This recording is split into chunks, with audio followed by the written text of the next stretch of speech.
Halo teman-teman, perkenalkan nama aku Marvin. Pada kesempatan kali ini aku bakal jelasin nih, apa sih hubungan antara kelenjar hipotalamus yang ada di otak kita dengan proses pembentukan urin dalam ginjal kita. Apa itu hipotalamus? Hipotalamus sendiri merupakan salah satu kelenjar yang ada di otak kita. Fungsi yang paling utama dari kelenjar hipotalamus ini yaitu memastikan dan mempertahankan semua sistem dalam tubuh kita supaya berjalan dengan stabil dan baik. Lalu, apa sih hubungan antara kelenjar hipotalamus yang ada di otak kita dengan proses pembentukan urin dalam tubuh kita? Simak video ini ya. Oh iya, perlu teman-teman ketahui juga bahwa seluruh proses ini terjadi secara otomatis dalam tubuh kita dan tidak bisa kita atur. Teman-teman, terdapat dua kondisi dalam tubuh kita, yaitu dehidrasi dan overhidrasi. Dehidrasi merupakan kondisi di mana ketika kita kurang minum dan kandungan air pada darah kita kurang. Kalau overhidrasi ya sebaliknya, kondisi ketika kita banyak minum dan kandungan air pada darah kita banyak.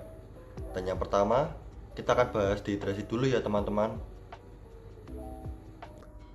Ketika kita kurang minum, yang akan terjadi adalah konsentrasi pada darah kita tinggi nih, atau bahasa lainnya darah pada kita mengental atau menjadi kental.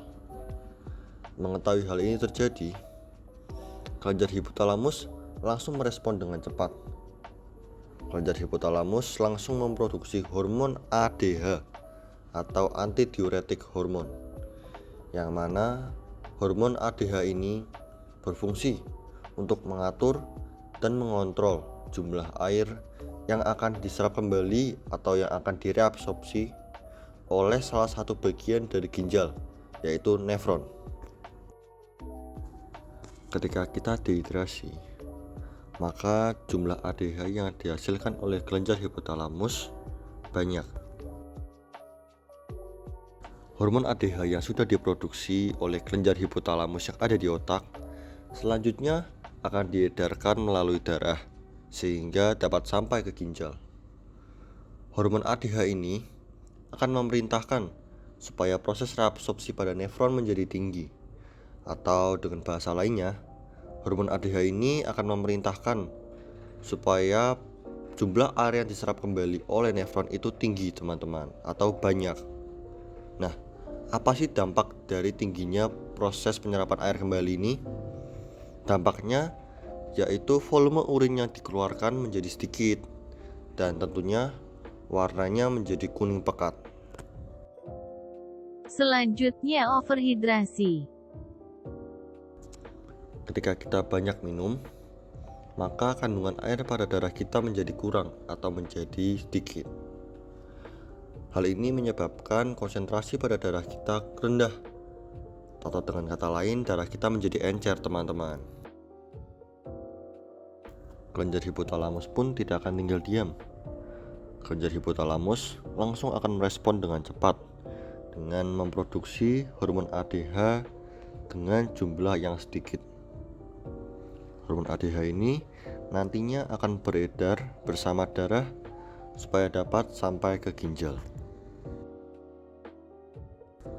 Berbeda pada saat dehidrasi, hormon ADH saat ini akan memerintahkan supaya reabsorpsi pada nefron menjadi rendah. Atau dengan kata lain, hormon ADH memerintahkan supaya jumlah air yang diserap kembali oleh nefron menjadi sedikit.